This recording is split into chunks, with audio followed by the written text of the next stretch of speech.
Testing 1, 2, 3, 4, 1, 2, 3, 4. This is August the 23rd, evening banquet of the AFL CIO.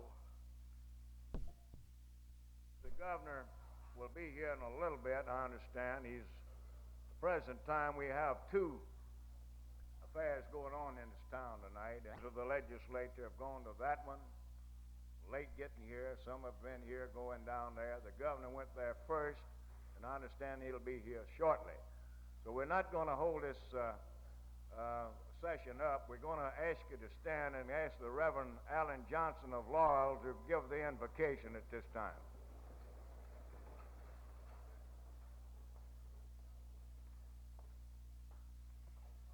Gracious God, our Father, we come at this moment in the midst of our bicentennial celebration to give thee thanks for all that we have to enjoy and to praise thee for thy goodness to the children of men, to pray thy blessings upon this great state of ours, our governor and lieutenant governor and their elected officers, and to pray a special prayer for this union, the AFL-CIO, Claude Ramsey and Tom Knight and all of those that make up this great train, these delegates that are here assembled. And while we're here, we are conscious of hunger in Guatemala and Africa and the hungry nations of the world. We pray that somehow we will be concerned about others, but even in our own state, we are concerned about those who labor to provide a sufficient living for their families. As we come now to partake of this that has been provided, we pray that the strength and the energy we receive from this food might be used in serving mankind. We thank thee for the activities of the day and the previous day, and we pray for thy continued guidance on tomorrow and throughout this year, an important year, an election year, and give us perseverance. We pray in thy Son's name and for his sake. Amen.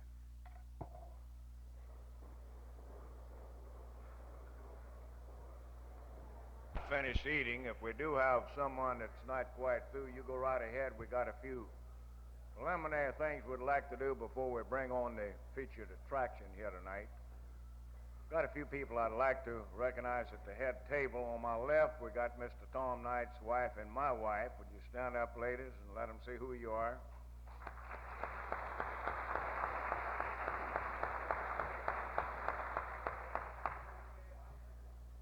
And we're happy to have our distinguished Lieutenant Governor with us again tonight, Miss Evelyn Gandy. We certainly appreciate you being back here tonight.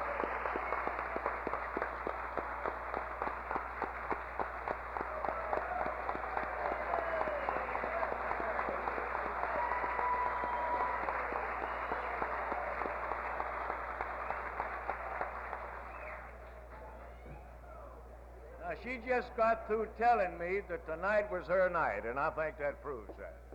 Right. You know, today was the latest day at our convention, by the way. We had Tom Knight's daughter out taking pictures of the convention. The first female lady governor, lieutenant governor of our state on the program. A couple of lady legislators in the audience. It was ladies' day, no question about that, ladies and gentlemen. We do appreciate your presence here tonight, Miss Gandy, and I think the response today indicated to you how our folks feel about you. How about that? Can't hear me? Well, we're in bad shape when you can't hear me. Wait till them next folks get up here. We want to express our appreciation also to each and every member of the Mississippi legislature that's in the audience here tonight. I would like to recognize each and every one of you, but as sure as I start that, I'll overlook somebody and do more damage than good in the due process.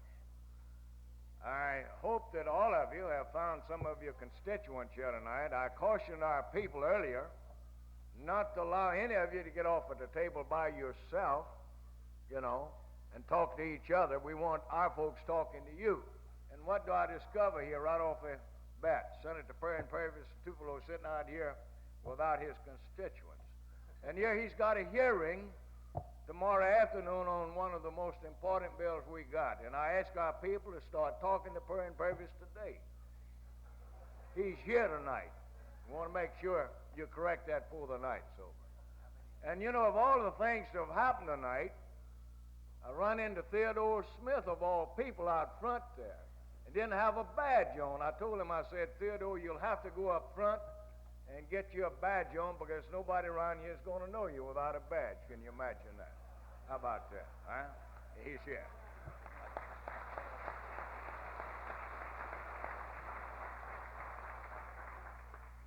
But we do appreciate the presence of all of you here tonight. This has been a very good convention, I think. For the benefit of some of you that haven't had the opportunity to attend one of our conventions before, I'm talking to the legislature now. This happens to have been the best attended, the best turnout of people throughout the state of any convention we've had since I've been president of the organization, and that's been several years, as most of you know. Again, we're happy to have all of you here and some other guests. Also, we're happy to have each and every one of you here tonight. That's probably the best way to do that. All members of the legislature, both House and Senate, stand, and let's get them all up on your feet. All of you.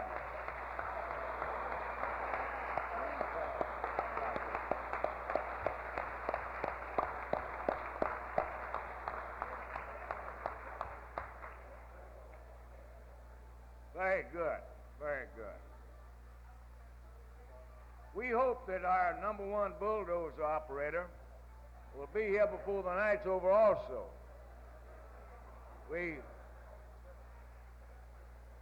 Some of you know what I'm talking about, but he is a member of the operating engineers. We gave him a card in the operating engineers union.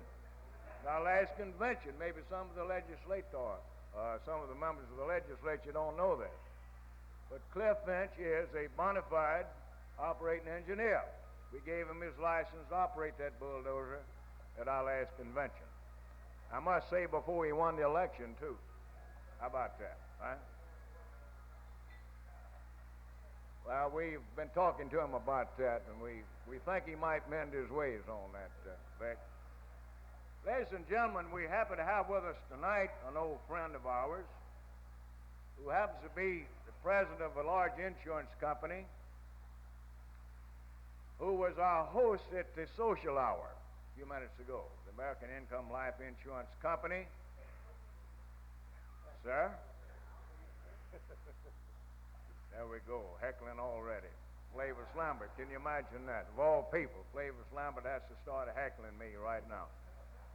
I'll talk to you later. Anyhow, they hosted the social hour. Bernard Rappaport's company did. Of course, Bernard is an old friend of mine and some other folks in the labor movement. And when I called him and told him what we had going on, he said he would certainly like to take care of this matter. I told him, I said, what I'm really calling you about, Bernard, is we'd like to get John Henry Falk down to our convention as our after-dinner speaker. And so he was kind enough to arrange that also. So at this time, I'd like to present to you Mr. Bernard Rappaport, the president of the American Income Life Insurance Company. Let him have a few words to say and introduce John Henry himself. Mr. Rappaport.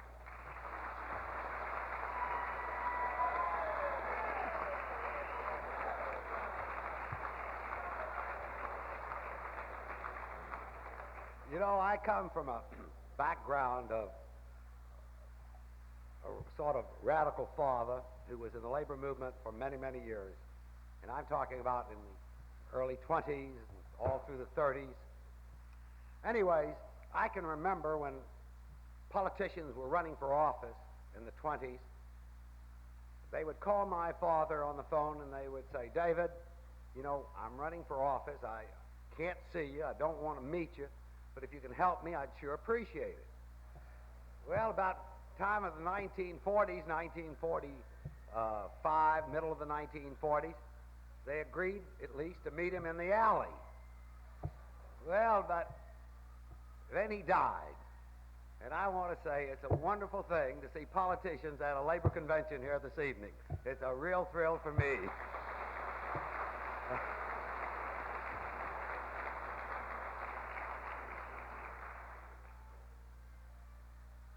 We're really thrilled to be able to present to you a man like John Henry Faulk.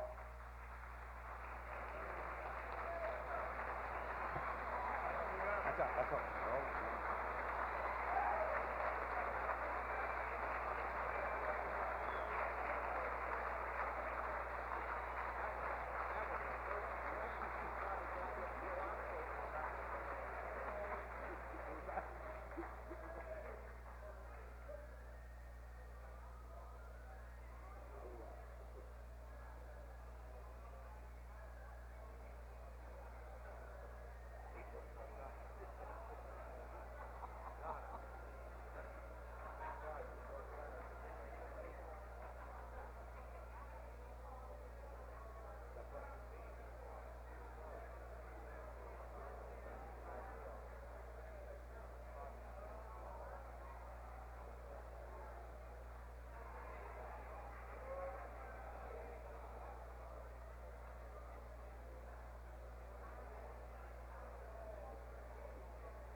Okay, well, all I can say. Okay, all I can say is one thing. I sort of feel like John Barrymore, right in the middle of Hamlet, and the President of the United States walks in right in the middle of his famous punchline and takes all the steam away. But Governor, you're worth it.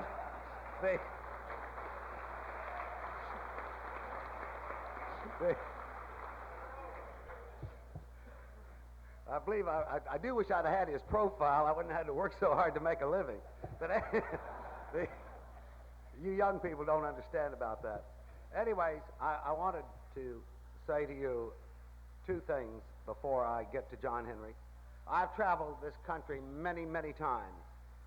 And being from the South, I can remember so well each time I would go to the East and to the West. And I tell them I was from the South, they always sort of looked startled when I could even speak the English language, you know.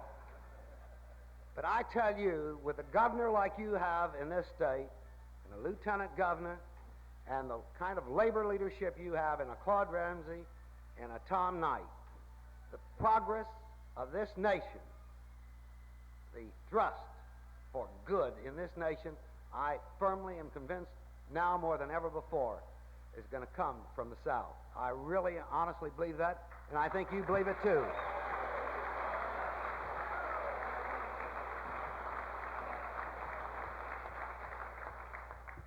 And now it's my real privilege to introduce to you a man with whom I have been very intimate for many, many years. And he is a man who understands what persecution is. He really was an entertainer, a brilliant mind, and he said what was on his mind. He never was very radical. In fact, he just really believed that the Bill of Rights was the most important part of the Constitution. He really believed that. And he expressed that belief. But bigoted minds from the North took exception to his adherence to the Bill of Rights and took him off the air right in the midst of one of the most brilliant careers that any actor could ever have enjoyed. But John Henry Falk has outlived those bigots and has risen again and is today one of the most popular men in America. He is a man that is so good inside. His goodness is equaled only by his brilliance as a performer. And without any further ado, I present to you John Henry Falk.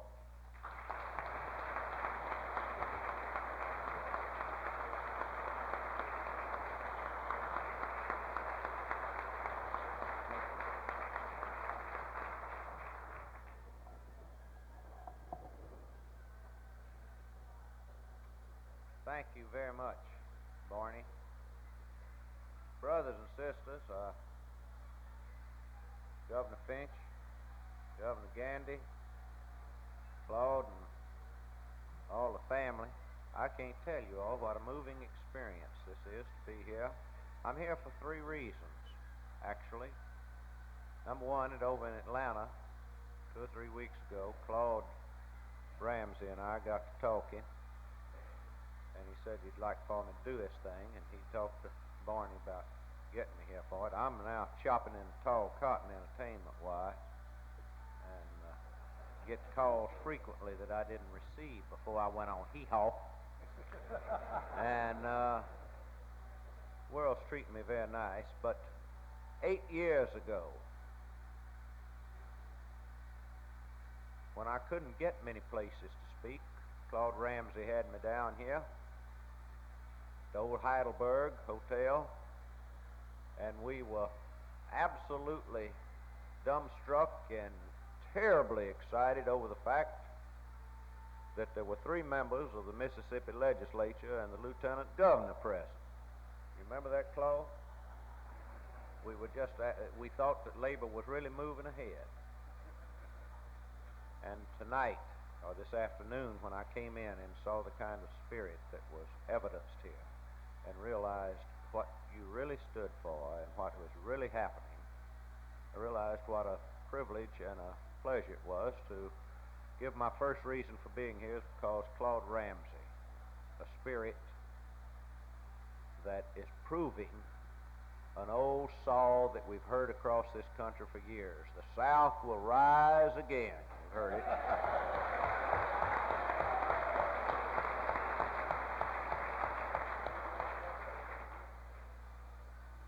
And secondly, because Bernard Rappaport is one of my oldest and dearest friends, and he asked me to come, and I managed to clear the night. But thirdly, and perhaps most important of all, is because I've been hearing things about Mississippi, what's happening, and I don't know, I presume none of you read the New York Times, but yesterday's Times, I read it coming over, since I got it half price on the airplane. And there's an article by a young Mississippian saying, poor old Boston, at last Mississippi can say, aren't we sorry for you, Boston? You kind of backward, ain't you?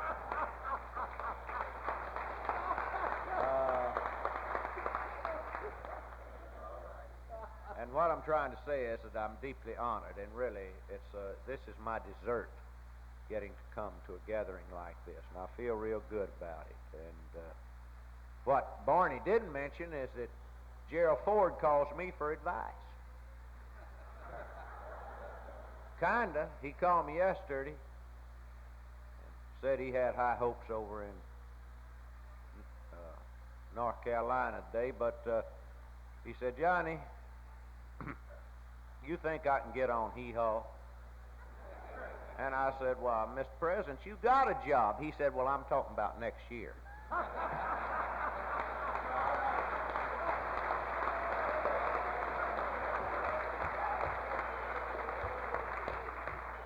Which remind me, I was talking to old Boots Cooper over in Madison County, Texas. I live over in East Texas now. And Boots is an big old tall boy, knobs on his legs size of gourds, and can't count 20 without taking his shoes off. And he'd been laid off down there in Houston for the last 6 months. He was a furniture worker and got laid off from his job. His brother-in-law got laid off, and they all moved back with Boots' daddy, and they all living up there together. Madison County, and times are hard for them. Times are hard for a lot of people in this country that you don't ever hear about. But we're riding the crest of this. I don't want to hurt no Republicans' presence feelings, but we're riding the crest of this Republican propaganda that it's all good now. But a lot of people it ain't so good for, and Boots is one of them. At any rate, we was talking about the unemployment percentage around the country, and I said, well, they say the national percentage is 7%, Boots, and up in Detroit, though, it runs as high as 16% unemployment. People haven't got a job, and the way to support their wives and children, if something happens to them down in their hearts, to their dignity and their sense of self-respect, and a frustration sets in. Boots was agreeing with me. He said, well, I don't know nothing about them there other percentages, but I know at my house where my brother-in-law and me live, and my sister-in-law been laid off from her work over there in Lufkin, that hits 100% unemployment.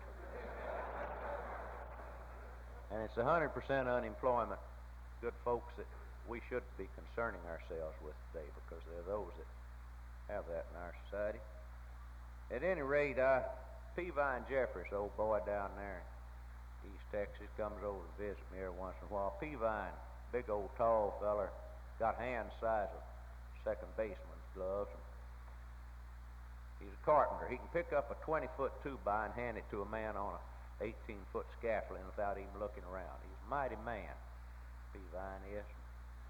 Peavine said, Johnny, you know they're talking tacky about Jerry Ford. I think that Lyndon Johnson shouldn't have put out that yarn on him that Jerry Ford played too much football without no helmet on.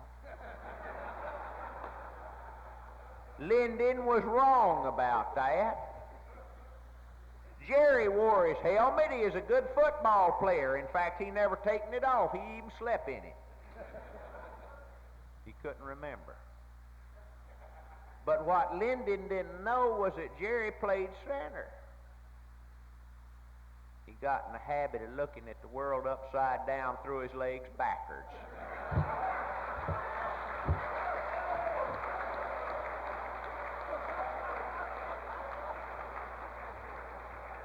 He said, people got to quit talking tacky about Jerry the way they are. Said they say he stumbles and falls down all the time. Why, Jerry's an athlete. Johnny, he's the only man in the United States can stand on both feet and get them in his mouth at the same time.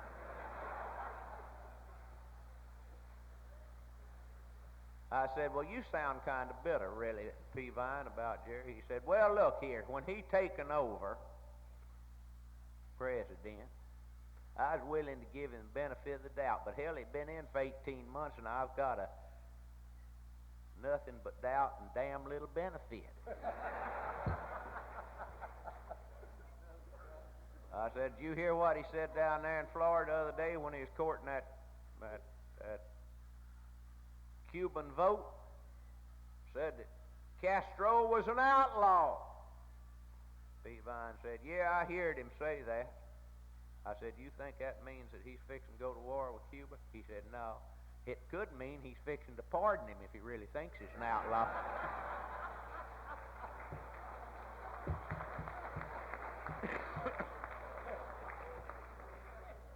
I was over talking to old man Brody the other day. Old man Brody is an old gentleman, sits around.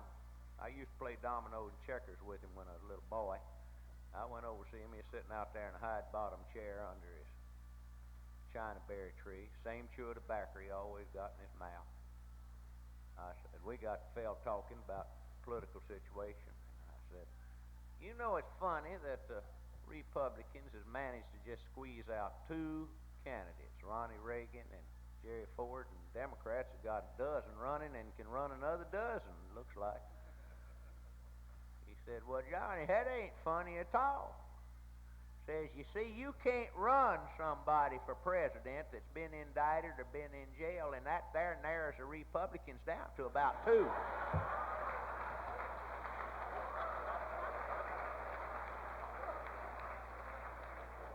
I said, well, if you was a Republican, which one would you vote for? Ronnie Reagan or Gerald Ford? He said, Lord have mercy. Johnny, that's like arguing over whether you want to have a Dominica rooster or a Rhode Island red rooster for Sunday dinner. Pick all the feathers off and you can't tell them apart.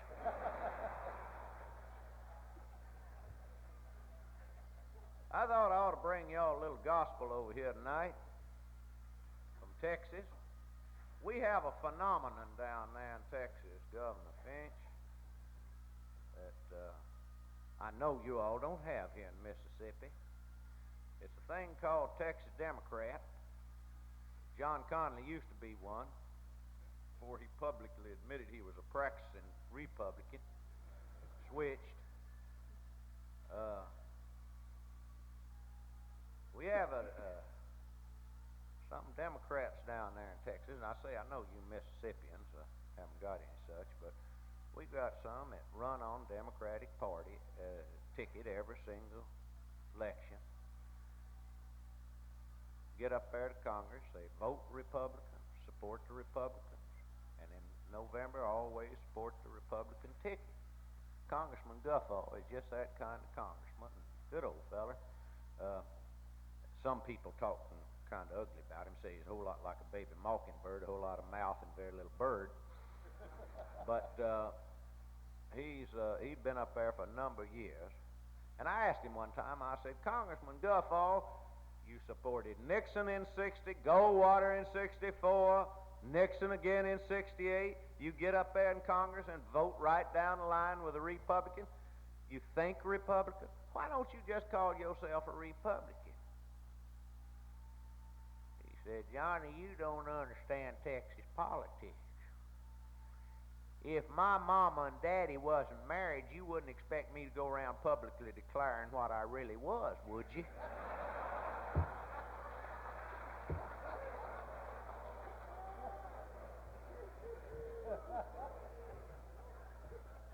At any rate, he came down the other day down there to East Texas, back to his home district.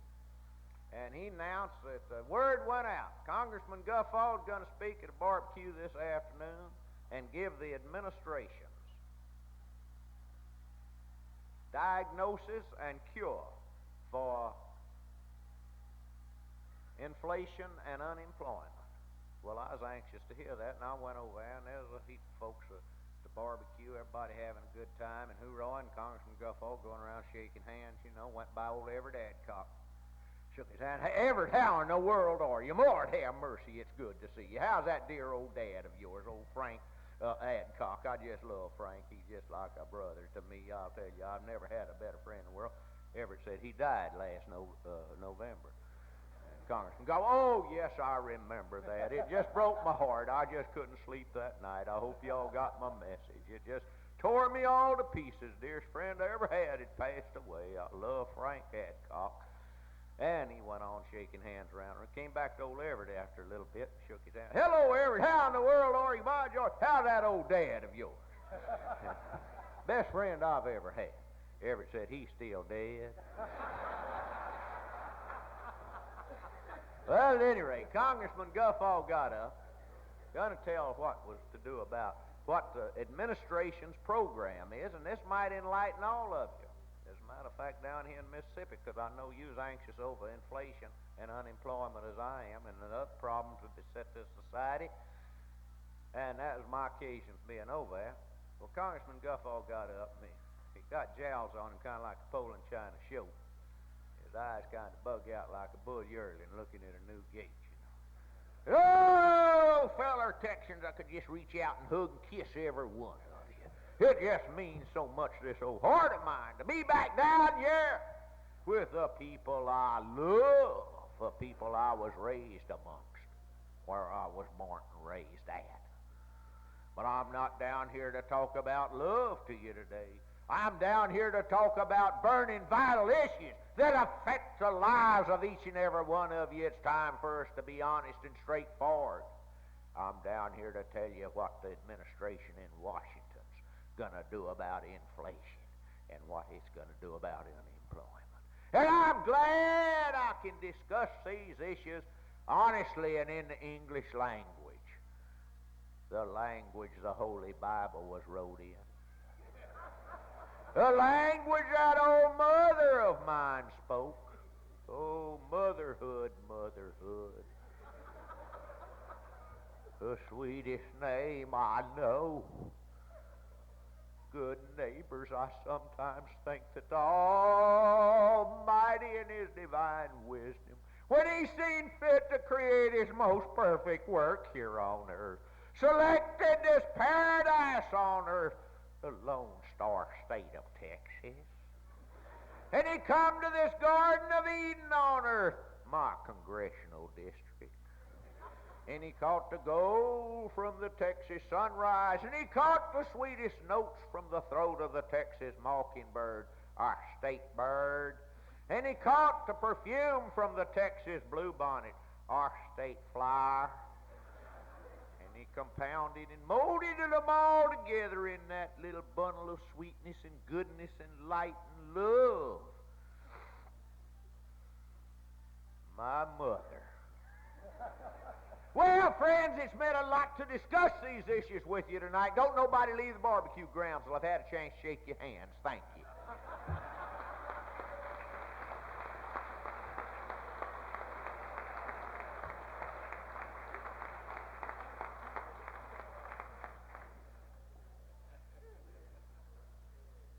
I went out the other day to see a neighbor of mine. Oh, sweet old soul, Miss Cully. Miss Cully, little lady, she's 90-odd years old now. When I was a little boy, she used to teach me in Methodist Sunday school down there. Mama, and she was a great Methodist. And matter of fact, I don't want y'all to spread this around outside of Mississippi, but I was raised a very pious Methodist boy, and Mama was under the impression that the sun rose and set in the Methodist church, and so was Miss Cully. And when I had 3 sisters, and when Mama found she was going to have another baby, she and Miss Cully promised the Lord that if it was just born a little boy, she's dying to have a little boy, that they'd dedicate him to the highest calling any human being could achieve here on earth, namely the Methodist ministry. And then I got born. Both of them had shot a blank. I asked Mom one time, I said, Mom, when did you decide I wasn't going to make a Methodist preacher? She said, honey, I don't know whether it's by the time you learn to walk or by the time you learn to talk. The only thing I remember real clearly is that by the time you was 5 years old, the way you was behaving, playing fast and loose with truth, I was promising the Lord if He'd keep you out of state penitentiary, I'd settle for you doing anything. Well, at any rate, I went out to see Miss Cully the other day, and Miss Cully got very strong notions. And she used to have no political opinions whatever. When I remember back yonder when Lyndon Johnson's in the White House, she'd tell me, oh, ain't it wonderful, honey, that Lyndon's up there in the White House? I can go to bed every night and thank the Lord. At last we got a president in the White House that ain't got no accent. But now she gotten real political, and one of the things she didn't like at all was Mr. Richard Nixon. And I asked her here a while back, I was out at her place, I always go by and visit her. And she's independent, so, she's independent. And I went by and I said, how you feel about Mr. Nixon now, Miss Cully? She said, nauseous. And I said, well, I reckon you glad that he resigned then, aren't you? No, sir, I ain't. I don't think they ought to allowed him to resign. And I said, well, you think they ought to kept him in there till they impeached him? No, sir, I don't think they ought to have allowed him to be impeached neither. And I said, honey, you're going to have to explain that to me. She said, well, now, you know, I don't know whether you know my brother Hubert or not. He's got that 1970 Chevy pickup in that double hernia. Well, he's also got that big old three-legged black and white hound dog named Leroy. Well, I feel about Dick like I do about Leroy. Leroy was one of the best hunting dogs that ever was. There's a heap of folks never understood why Leroy was born with just 3 legs. His left hind leg was off, and a heap of folks thought the Lord had made a mistake of leaving a dog's left hind leg off that way. The Lord don't make no mistakes. He don't shoot blanks. He knows what he's up to. He knows Leroy's going to make one of the best varmint hunting dogs in this part of the country. Why does Leroy always lead the pack and tree first? Get there first, ahead of all the rest of the dogs when they go hunting. Because Leroy don't have to slow down at bushes and posts and such as that, take care of his minute.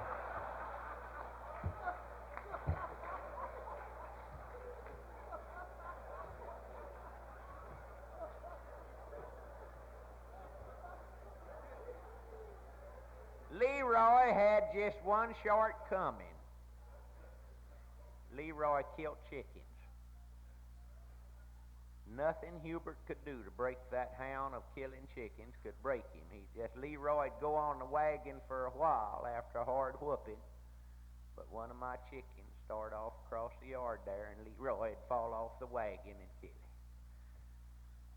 Well, one time here a while back, Hubert and me was a-sitting having breakfast. Hubert's staying with me now since his wife passed away. Him and Leroy both is.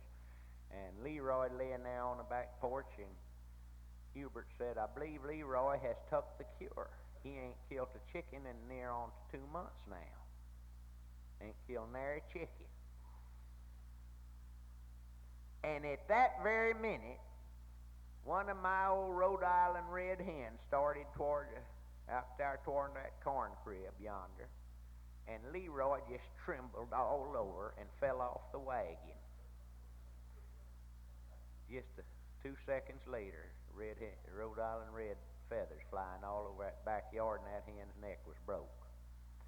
Leroy laid down there in the dirt and started beating his tail in the dust, waiting for Hubert to come whoop him. Hubert taking some baling wire hanging on a nail there, said, Leroy ain't going to whoop you today. I'm going to cure you.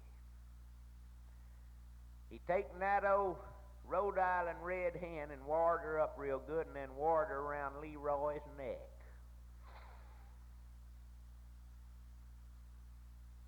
I don't believe I ever seen a dog lose popularity like Leroy did in the dog community. Lord, any dog in the county turn and run the other direction when they'd see Leroy coming with that hen around his neck. And the riper she got, the less Leroy enjoyed himself. But 3 weeks later, when that last part of that hen finally rotted off of Leroy's neck, honey, he had took the cure. You can just bring up chicken in Leroy's presence now, and he'll get so far back up under the house you can't coax him out for 2 days. He's cured.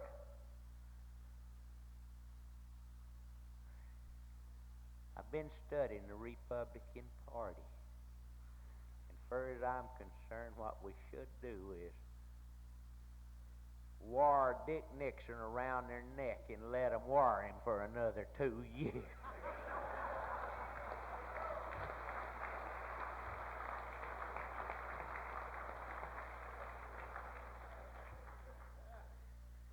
Well, that's tacky talk, but I want to say.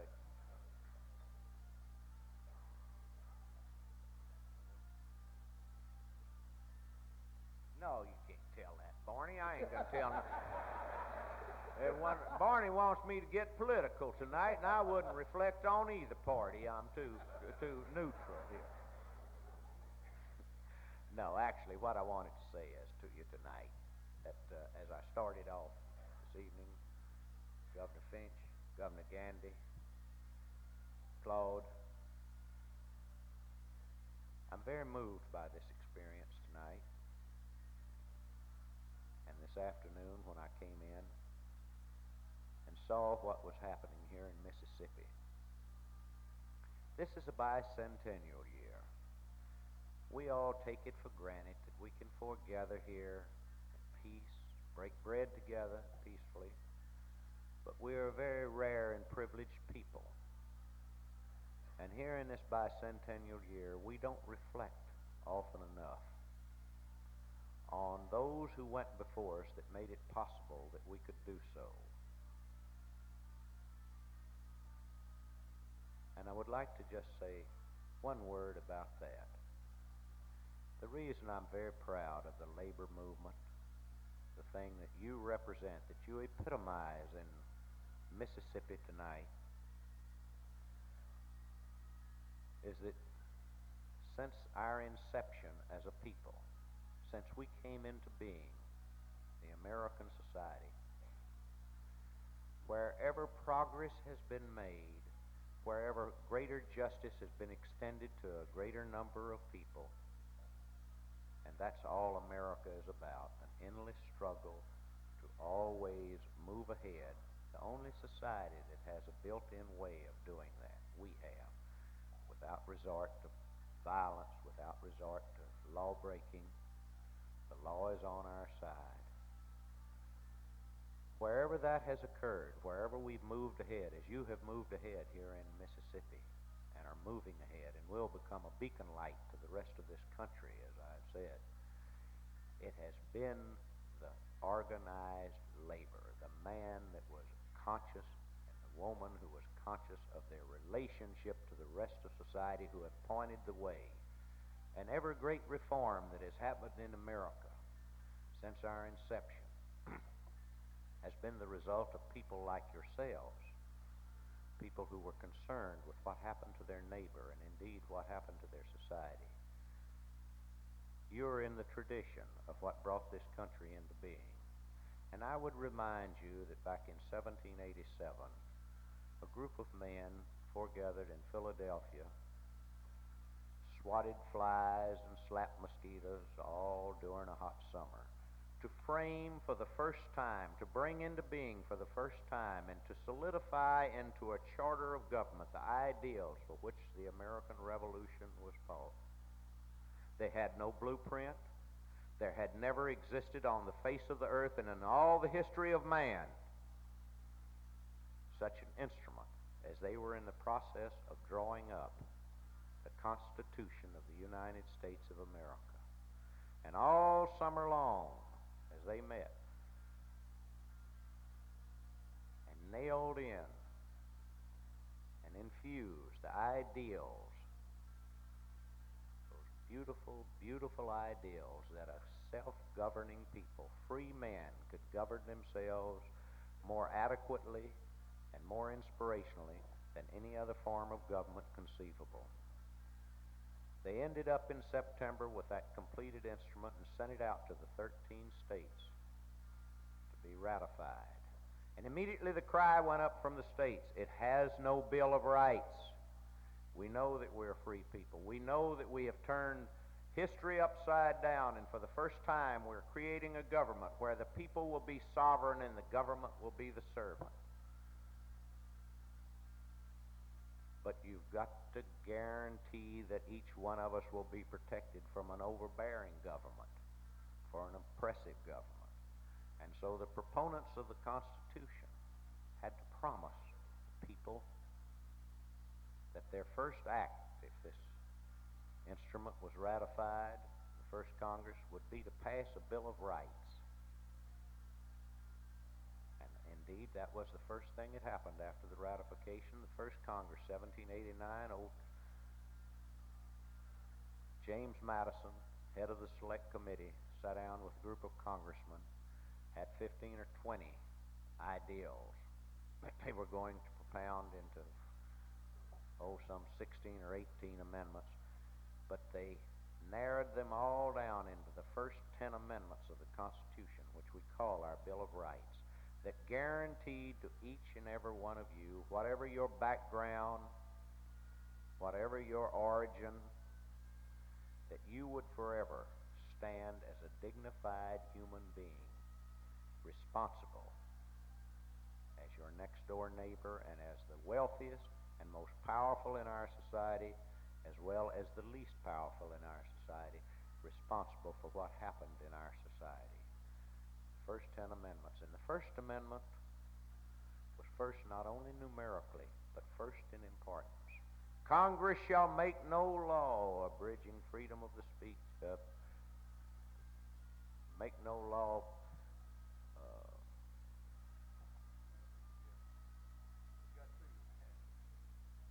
Congress shall make no law respecting the establishment of a religion or prohibiting the free exercise thereof or abridging freedom of speech or the press or the right of the people peaceably to assemble and petition their government for the redress of grievances. In that guarantee, that basic law of the land, they made it. The great, you the beneficiaries, as they wrote in the preamble, we the people of the United States, in order to form a more perfect union, to establish justice, to ensure domestic tranquility, to provide for our mutual defense, to promote the general welfare, and to guarantee the blessings of liberty to ourselves and to our posterity, to establish and ordain this Constitution. You are the people. You are we the people. You're the beneficiaries. We've come a long, long way in 200 years, and you've got a long way to go. The reason I'm rejoiced to be here tonight is that I feel, I say this with all sincerity, that you are the ones, here in Mississippi, state of Mississippi, will perhaps, as Walter P. Webb, the great American historian from Texas, used to say, as a great number, as Willie Morris and I were talking, a boy from down here in Yazoo City, that's now chops in the tall cotton up in New York and is a friend of mine, and I were talking the other day, that we are the ones that can lead this country out of its morass, and as sure as I'm standing here tonight, you're the ones that will do it with the spirit that I've seen here, and I want to tell you how much I appreciate being here tonight. Thank you very much, Claude, Governor.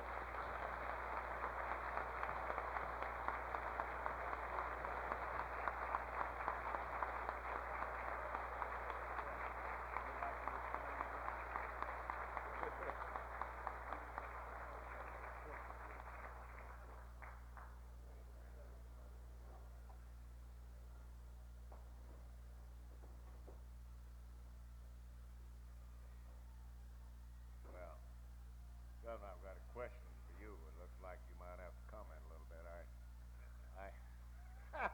been handed a note here that somebody wants to know something about that pickup truck you got. We'll get to that in just a minute. I'd like to comment a minute on my good friend John. I want to congratulate you, everybody. We appreciate very much your presence here tonight. And John's quite a guy. He tie you up in knots one minute with his humor and what have you, and then all of a sudden he gets serious on you, and he wound up on a serious note. And I think he's absolutely correct. I'm convinced in my own mind that this country is to be saved, really. It's going to be up to the trade union movement to save it. I think we're in real trouble. It's going to take a lot of hard work to get us out of this difficult period we're in. I think we're up to it, John. I think the folks we have here in this audience tonight, we fought a battle here in this state for a number of years, and we are well pleased over the progress that we've made in our state. We are happy that we've got Lieutenant Governor Gander here tonight, Governor Cliff Finch here tonight. These two people, elected public officials, who feel very strongly about some of the things you've talked about, both of them do, because I've heard them both comment on it. They are products of the new Mississippi, the new South. Both of them are, and we're proud. I think let's give them both a round here.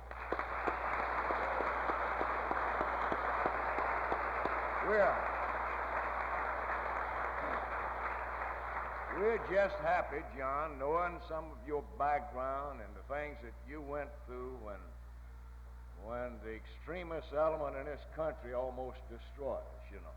Some of you folks don't know this, but John Henry Falk has a long history himself. When a certain element in New York City decided to take away his freedom of speech. How many of you have read or seen Fear on Trial? Is that the name of it? Fear on Trial. How many of you have read the book? How many of you saw the movie, the show that CBS developed here not too long ago? How many of you read that document? This is the John Henry Falk that was in the book. He's the man that was featured on a CBS program here not too many months ago. John Henry knows wherever he speaks, he's been there, you know. And it is a pleasure, John. We're very happy to have you here tonight. We want to welcome you back sometime and hope it won't be quite so long before you come back. Governor, would you like to answer that question about the pickup truck? Somebody wants to really know about the pickup truck, okay? Thank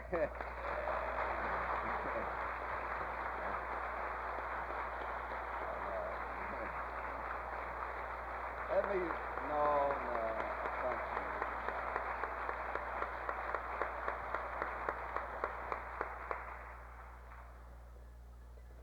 Let me echo, Claude, the words of sentiment of a great man, John Henry, for those wise words of wisdom and certainly a lot of laughter.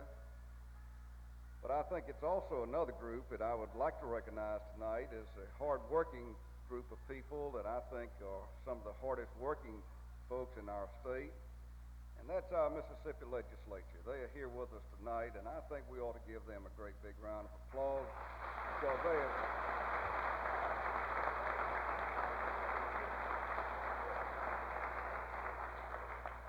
You know, we tend to forget the governor, and my Governor Gandy, I know, joins with me in this, that they working day and night, and we are proud of the partnership, Claude, as you, I know, have already said before I got here. But I, too, want to recognize them and all other Mississippians as being a part of this same love that this person might have been kidding about, but we have that in Mississippi, and I, too, feel that Mississippi has a bright future ahead of it because of people like you all over our great state and our nation, as far as that's concerned. Reiterate the 200th birthday of our great country, what we can do to even make our state and our nation a better state. But go to my pickup. Let me say, you know, as I started our campaign, some of the people didn't understand, some of you and some of myself as we came along, that we carried a lunchbox to work. I can only say about our lunchbox that you and I have carried to work. I got up in that tall cotton, John Henry, when I got a lunchbox because I carried for many years an old molasses buckets with holes punched in the top of it so those biscuits wouldn't get soggy. So some of you may know what I'm talking about there. But I also like to say, and I've said many times, that a person and I'm talking with, understand, when we get where we feel that we're a little bit better than someone else who carries a lunchbox, we need a little bit of humility. We need to be brought down a little bit. And I also think about the richest man that I've ever met, and I only had an opportunity to meet him once, that he carried his lunch to work every day in a paper sack and sometimes in a lunchbox, I understand, and that's H.L. Hunt before he died out in Texas. So if you look at one end, if you want to be on that rich side, you still can say, hey, he's a man who carries his lunch to work. And if you want to work like the rest of us working folks, you can still carry it too. So it's a lot of good in people, regardless of what they do. So when I got my pickup, I've always wanted to pick up.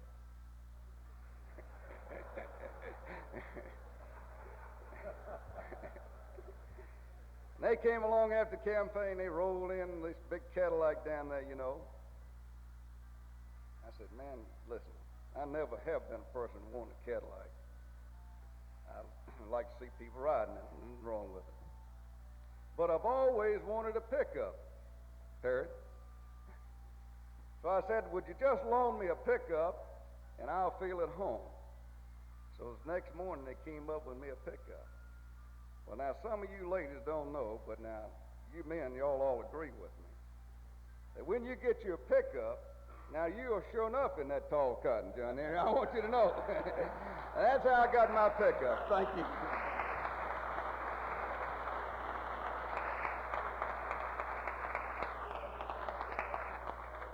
Now, that answers the question the gentleman had about the pickup.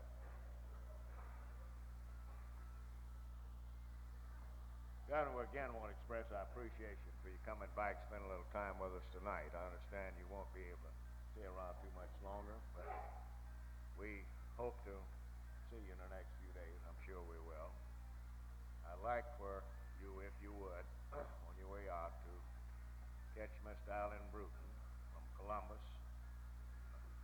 Take a half a minute and talk to him and set a date that we can sit down with you. If you do that before you leave here tonight, appreciate it. Governor Gandy, we appreciate your presence here again also tonight. We, of course, are looking forward to seeing you in the next day or so, perhaps tomorrow even, over there. We appreciate all the fine cooperation we've been receiving from you. I'd like to announce before we break up, and we're about ready to break up, that I'd like to ask the Executive Board of the State AFL-CIO, Executive Board, members of the State AFL-CIO Executive Board, to meet me for a few minutes. We need to have a quick meeting in room 1521. It won't take long to take care of the business we need to take care of, and then you can go out and do whatever it is you want to do tonight. I hope you've enjoyed yourself here tonight, all of you, members of the legislature, members of our... all of you.